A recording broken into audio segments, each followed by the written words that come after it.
Okay.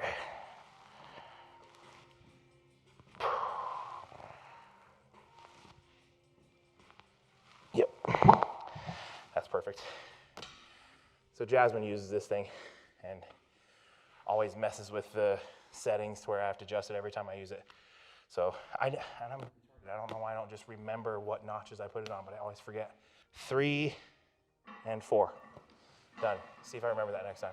We're just gonna get right to it. Training back today. I usually start with a pull down movement. I've always started with a pull down. There's no real reason why I would start with a pull down. It's just been my preferred method. But I'm starting with this leverage row today because this thing's a pig and it's heavy as shit. Coming to it fresh and see if I can do something worth my while. 2 plates on this thing feels like 10.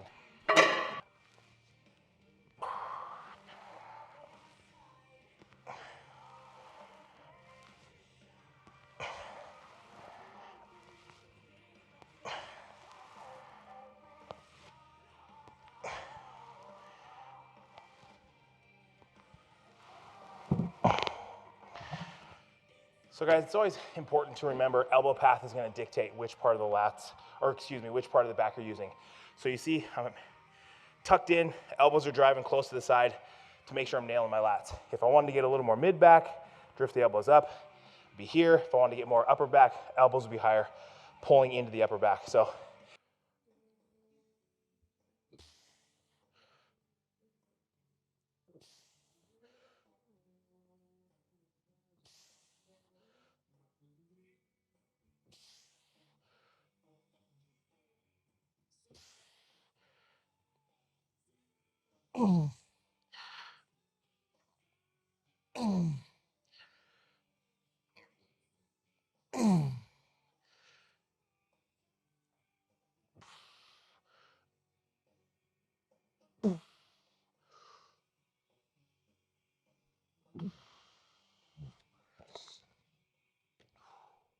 so fucking heavy, huh? But this thing, at the beginning of last year, I was like running 2 plates on one side and 3 on the other. Now I'm on 3 plates on each side and 210, so pretty solid progress.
Top set, back off set, and then I'm just gonna repeat this weight again for a back off. And then I'll move on to a really lat specific pull down.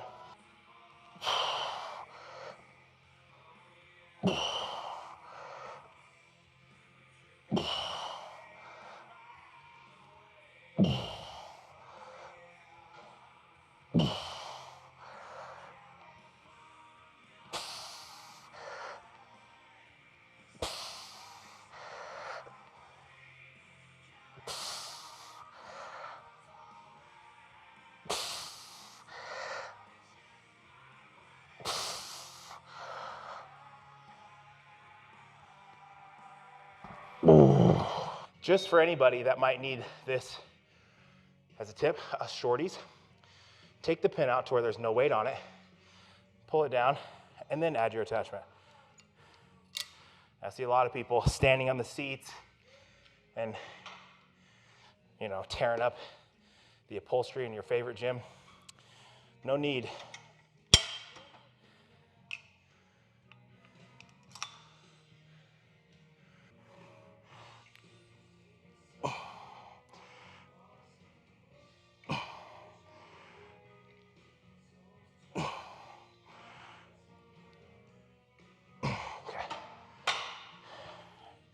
Feels good. With that row movement, like I was talking about with elbow path, if you want a pull down to be a lat bias pull down, you want to keep that arm path, that upper arm needs to stay close to the body. So right here, this neutral grip, I'm going to be pulling down and elbows going to be dragging against my side and keeping that upper arm as close to the body as possible to really nail those lats.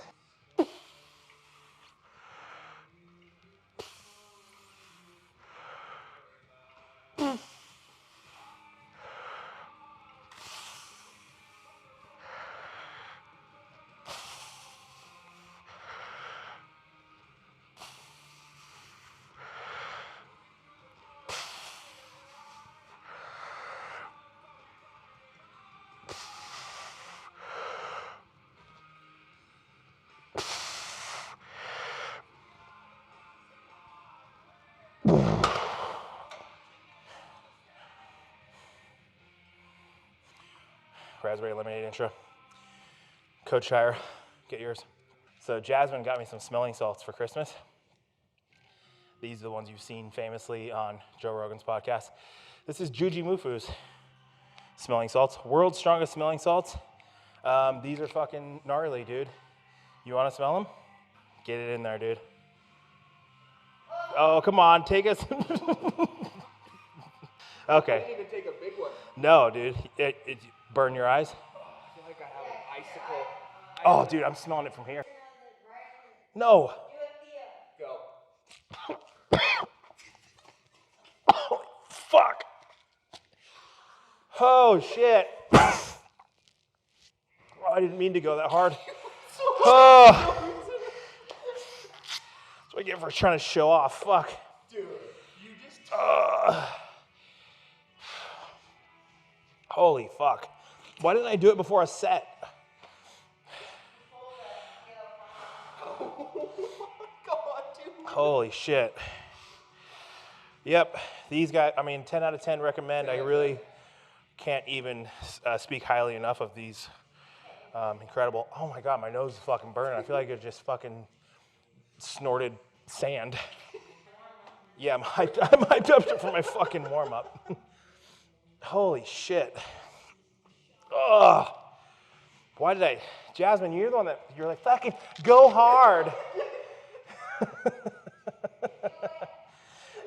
I just shoved a goddamn katana up there. A Horitanzo sword just went right up my fucking nose. Next movement will be this landmine T-bar setup. Closer grip again, keeping it mostly lats. Anytime you're doing like a hinging movement where you're bent over, like low back's gonna get worked. I'm gonna have some scapular retraction, so I will be working my mid and upper back, but the point is to bias the lats, meaning I use those more than I use the other things. It's not that I'm using just the lats. I'm just keeping the elbows tucked in to use primarily the lats, or more lats than the other musculature. So work up, do 2 top sets here, and get a big back.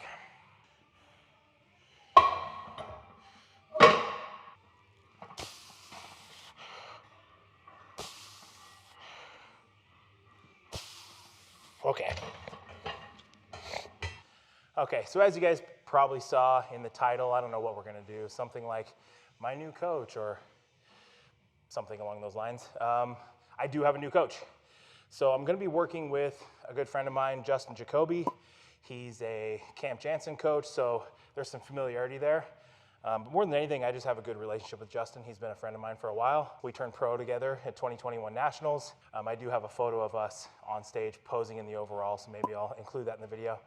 But yeah, he's a great guy, great coach, good friend of mine. I really just kind of thought about who I felt like I could have fun with doing this. And I know Justin and I get along really well, and he's really proven himself over the last few years being a great coach. He's got Arnold Classic wins, he's got top Olympians, and I've been really proud of him as a friend for all of the good work he's done coaching. And I know he mentored under Matt, so a lot of what Matt did is very similar to what Justin does. He obviously has his own kind of spin on things because he's his own coach. But yeah, that's the direction I decided to go, and I'm feeling very good. I've only been working with him for a few short weeks, just kind of allowing him to take control and not really doing anything different, no changes really, just kind of seeing how my body responds to the current plan, and then we will start dieting here soon for a show. The goal really for us is to be completely ready to go by the Chicago Pro. I haven't really committed whether or not I'm doing the Chicago Pro, but right around that time, there's Chicago, there's Tampa, there's Texas, possibly Vancouver. So being ready in that timeline and then picking 2 or so of those shows and knocking them out. But I kind of like the idea of Chicago again. I already won Chicago, so maybe 2-time Chicago champ. But we'll see. I'll definitely let you guys know as I get closer. And then, really about Matt, I think a lot of people had the wrong perception. I think they thought a lot of us top guys had left Matt, and I didn't leave Matt. Matt made the decision to walk away from, coaching his top guys, from coaching in the public eye, to put a little more effort into his businesses, his family, his own passions, and I respect that. I love Matt. Matt's a good friend of mine, and I really value and appreciate the time I spent with Matt, and I probably would have finished my career with Matt. I think Matt's a phenomenal coach. I think he's a great man, and I really can't say enough good things about Matt, and I'm very happy for him and what he's doing now, and there's absolutely no hard feelings there. Him and I still chat every once in a while, but yeah, I didn't leave Matt. Matt just decided to kind of shift his focus and put his energy elsewhere, more into his family and his businesses, and I fully respect it. But I still will be with Camp Jansen. Not much is changing, kind of the same thing. But yeah, I'm excited for 2025.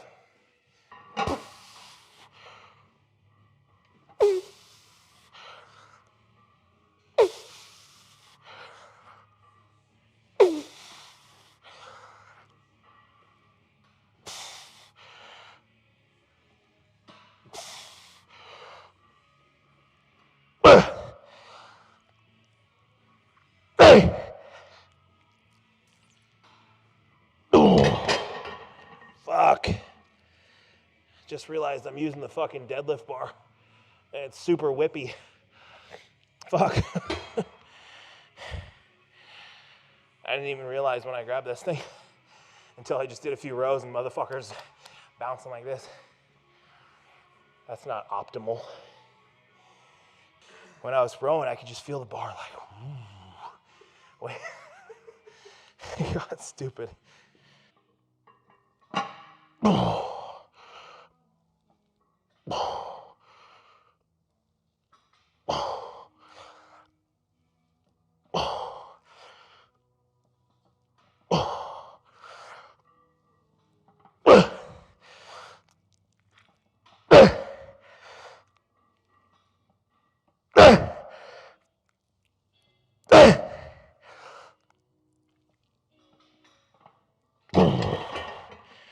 Okay, that's it.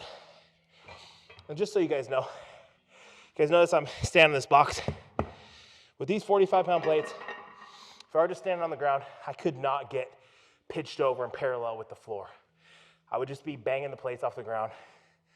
So you'll see some guys, they'll load it up with quarters, or you just put it on a fucking box, elevate yourself so you can actually get a legit range of motion, get up and over the weight.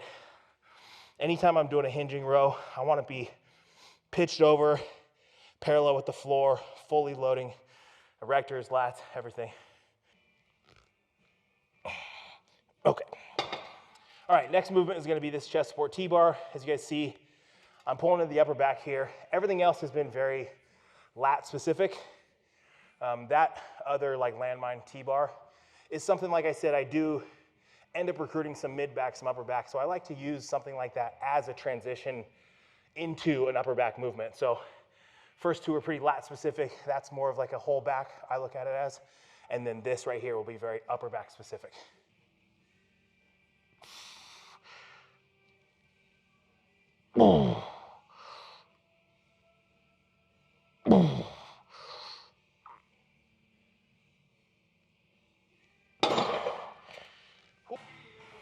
Okay, about there. Okay. You guys, the sacrifices I make for you guys, I put my music on a whisper. I got no hype in here for you guys. Actually, what am I talking about? It's totally for me. I'm trying to monetize this. I'm blaming you guys. What a selfish piece of shit. You see what you made me do?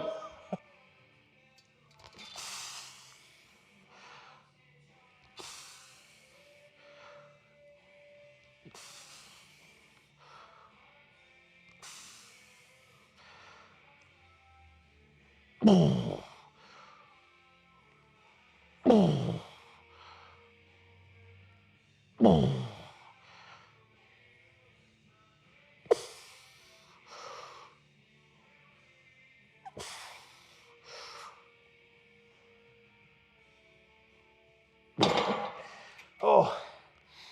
whenever I'm getting to the end of those sets, I was thinking about Jasmine always telling me, could have done one more. Every time, my head, fucking thing moved this much. She's telling me I could have done another. And then in the bedroom, same thing. When I'm done, I'm done. It is what it is. I'm not gonna change for anybody. Next movement is gonna be this dual D handle pull down. And again, this is gonna be very upper back specific. I talked about on the close grip pull down where I'm keeping that upper arm path close to the body to drive into the lats. Well, this is gonna be the exact opposite. I'm going to be purposely flaring the elbows out and retracting my scapula, aiming for the upper back. So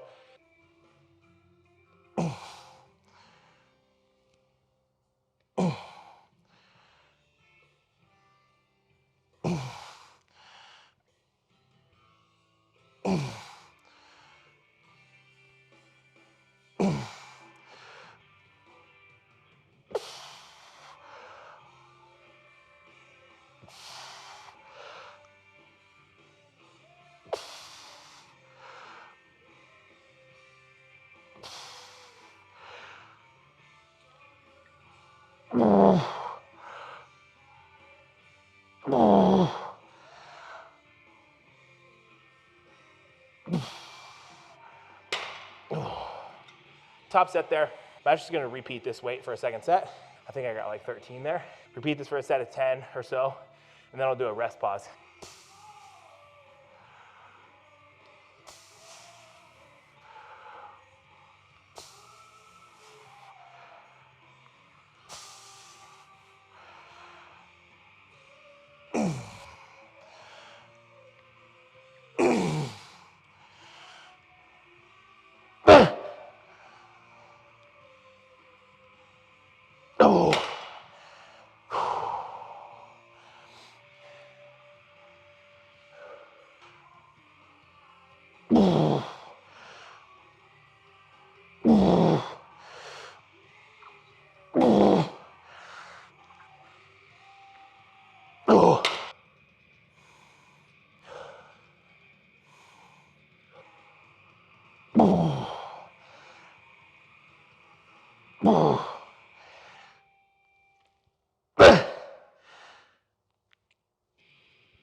This is gonna be my final movement. Like you guys just saw, I did 2 upper back movements. This, I'm gonna be kind of pulling into the mid back, getting some lat, some upper back. Not really, biasing anything specifically, just doing a good old fashioned seated cable row. 1 set here, higher rep set, call it good.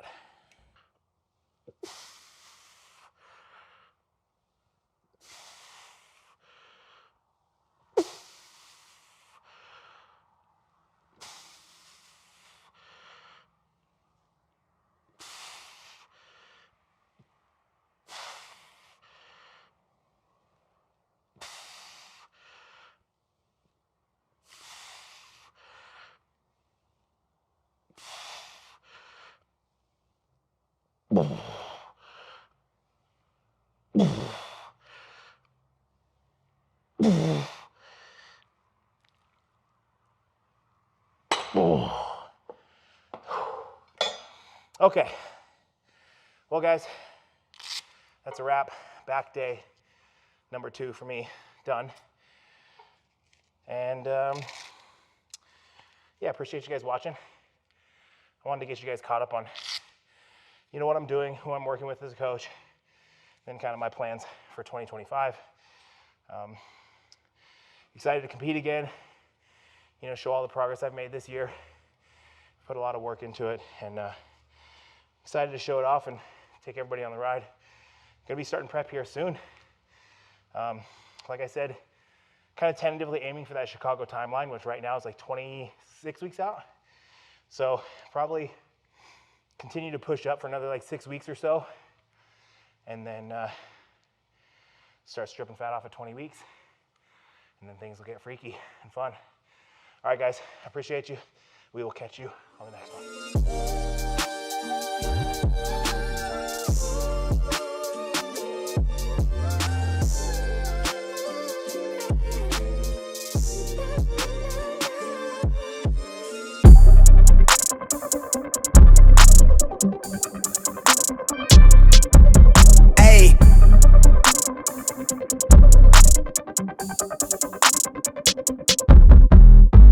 They been on their ass, bitch, I'm on the rail. I wrap it, I bag it, I pack it for sale. Got feeling on speed out, I hit me to chill. I give it a thrill, I put